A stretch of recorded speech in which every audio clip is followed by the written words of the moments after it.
1857 का revolt Indian लोगों का फ्रीडम के लिए पहला सबसे बड़ा स्ट्रगल था। इसी ने आगे चलकर नेशनल मूवमेंट की नींव रखी। लेकिन इतनी बड़ी आग लगी कैसे? एक दिन में तो कुछ नहीं हुआ होगा। इसके पीछे सालों का गुस्सा, आक्रोश और बेइज्जती छुपी हुई थी। चलिए शुरू से शुरू करते हैं, कॉजेस से। 1857 तक ब्रिटिश ईस्ट इंडिया कंपनी ने इंडिया के एक बहुत बड़े हिस्से पर अपना कंट्रोल जमा लिया था। कुछ जगह अजीब पॉलिसीज से, तो कुछ जगह सीधे सीधे कब्जा करके। राजा, नवाब, किसान, जमींदार, सिपाही, सब पर इसका असर पड़ रहा था। सबसे पहले आते हैं पॉलिटिकल रीजंस। 18 सेंचुरी के मिड तक नवाब्स और राजाज की पावर काफी गिर चुकी थी। उनके दरबारों में ब्रिटिश रेजिडेंट्स बिठा दिए गए थे जो उनके हर फैसले में दखल देते। उनकी अपनी आर्मी डिसॉल्व कर दी गई थी और उनके टेरिटरीज और रेवेन्यू सब जबरदस्ती छीने जा रहे थे। कई रूलर्स ने कंपनी से बात करके अपने इंटरेस्ट बचाने की कोशिश की। जैसे झांसी की रानी लक्ष्मीबाई चाहती थी कि कंपनी उनके अडॉप्टेड सन को किंगडम का वारिस मान ले। नाना साहेब, जो पेशवा बाजीराव द सेकंड के अडॉप्टेड सन थे, उन्होंने रिक्वेस्ट की कि उनके फादर की पेंशन उन्हें मिलती रहे। लेकिन कंपनी, उन्होंने सारी रिक्वेस्ट को साफ मना कर दिया। और अवध अवध के साथ तो उन्होंने अलग ही गेम किया। पहले 1801 में एक सब्सिडरी अलायंस थोप दी। फिर वाजिद अली शाह पर आरोप लगाया कि उनसे आसानी से गवर्नेंस नहीं हो रहा, और 1856 तक पूरे अवध पर कब्जा कर लिया। और मुगल सम्राट की बेइज्जती की हद तो देखो। 1849 में डलहौजी ने डिक्लेयर किया कि बहादुर शाह जफर के बाद उनकी फैमिली को लाल किले से निकाल दिया जाएगा।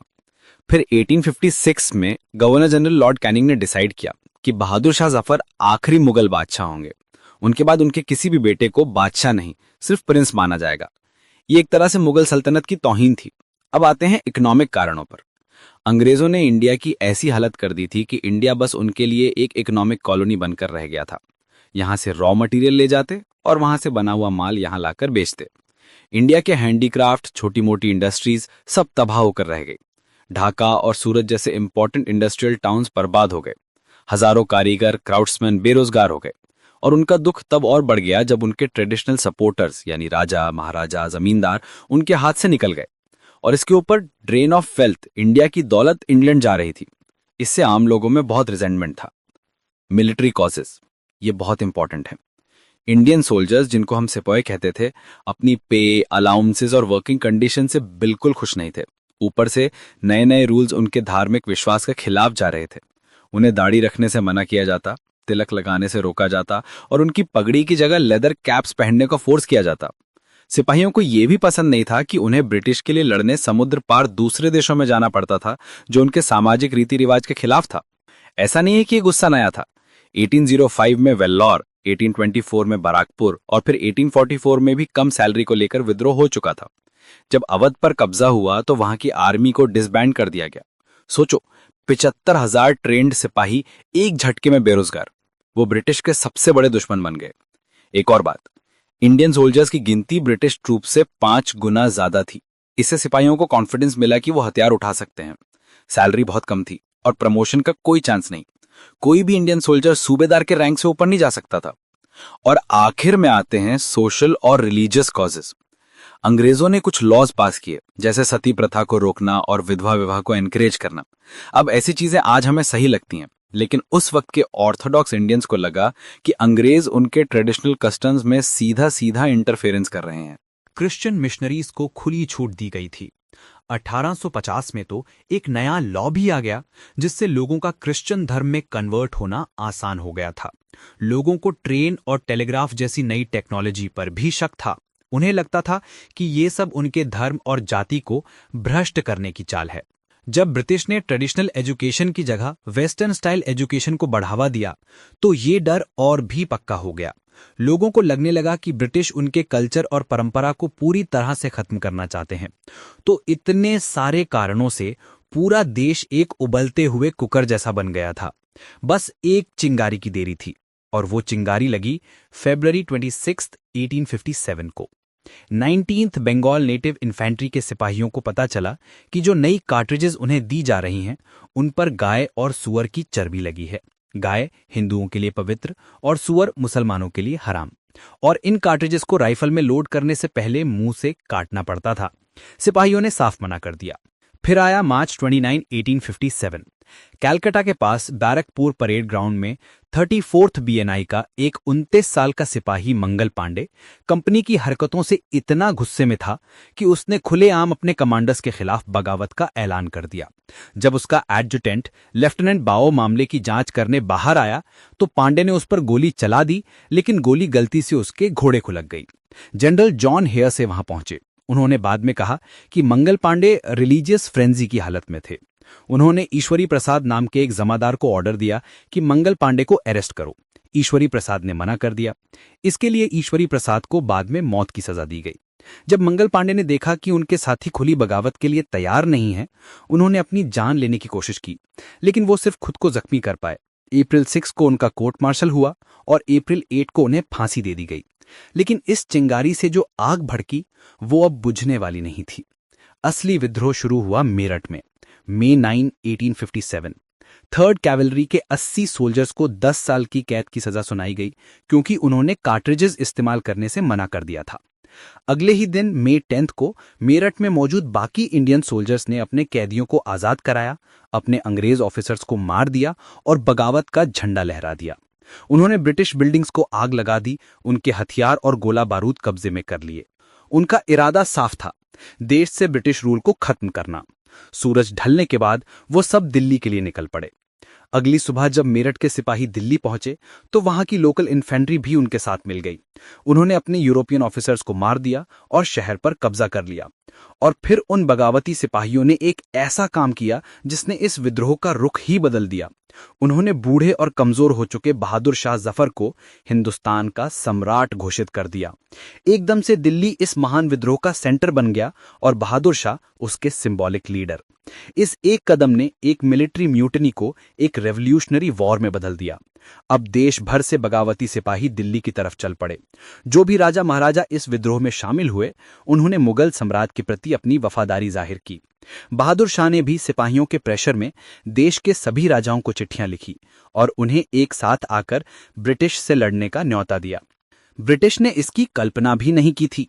अब ये आग पूरे नॉर्थ इंडिया में फैल रही थी। कानपुर, लखनऊ, बरेली, झांसी, ग्वालियर और बिहार में आरा तक। कानपुर में रिवोल्ट को लीड कर रहे थे नाना साहिब। सिपाहियों की मदद से नाना साहिब ने ब्रिटिश को कानपुर से खदेड़ दिया और खुद को पेशवा घोषित कर दिया। उनके साथ थे उनके 2 विश्वासपात्र साथी, तांत्या टोपे और अजीमुल्ला खान। लेकिन कानपुर में एक बहुत दुखद घटना हुई।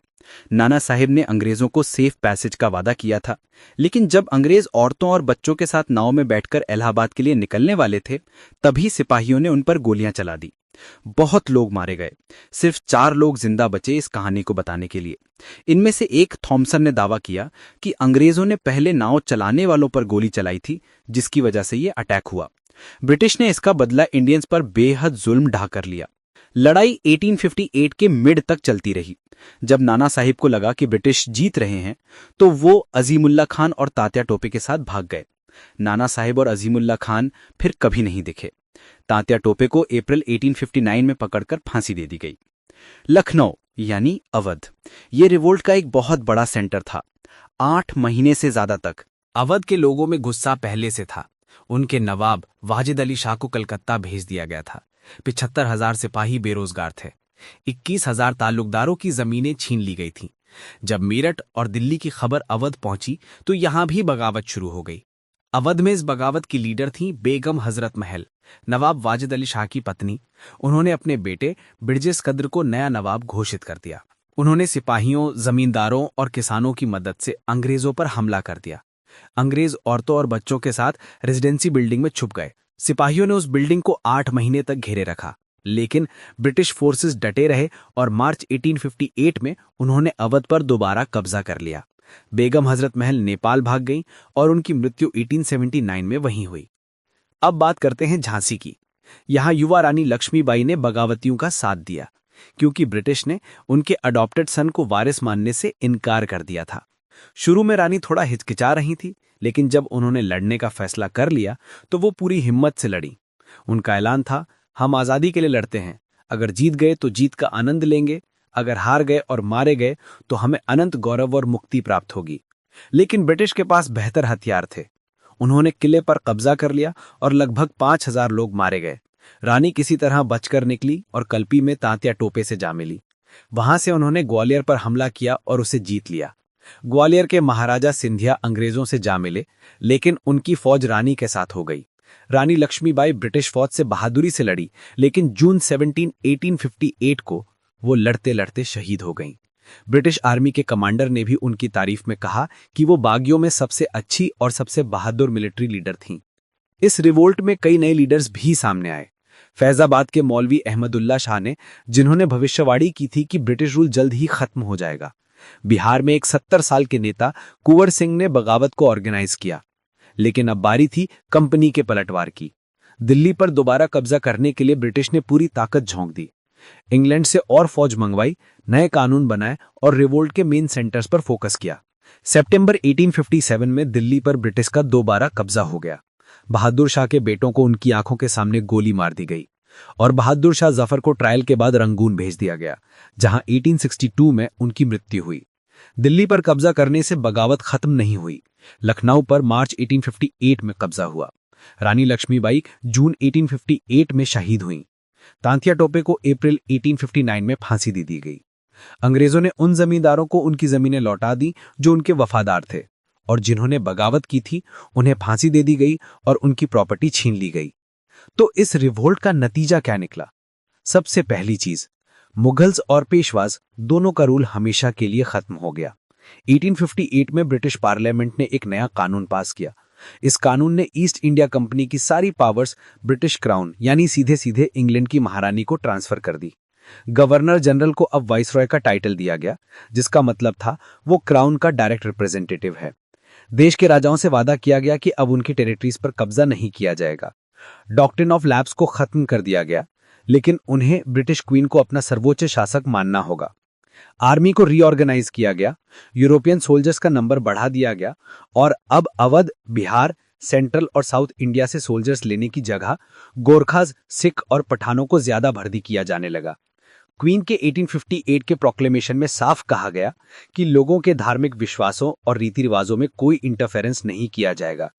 ब्रिटिश ने जमींदारों और लैंडलॉर्ड्स को प्रोटेक्ट करने के लिए पॉलिसीज बनाई, उन्हें उनकी जमीनों पर सुरक्षा दी। लेकिन इस सब का सबसे बड़ा और दूरगामी परिणाम ये था कि 1857 के इस संग्राम में इंडियन लीडर्स ने जो कुर्बानियां दी, उसने नेशनलिस्ट मूवमेंट के बीज बो दिए। हाँ, ये रिवोल्ट सफल नहीं हुआ, लेकिन ये ब्रिटिश रूल के खिलाफ एक बड़े स्ट्रगल की शुरुआत थी। इस घटना ने इंडियंस के खुद को और अपने देश को देखने के नजरिए को हमेशा के लिए बदल दिया और आगे चलकर आधुनिक राष्ट्रीय आंदोलन का रास्ता तैयार किया। ये एक ऐसी आग थी जिसकी चिंगारी ने आजादी की लौ को जलाए रखा।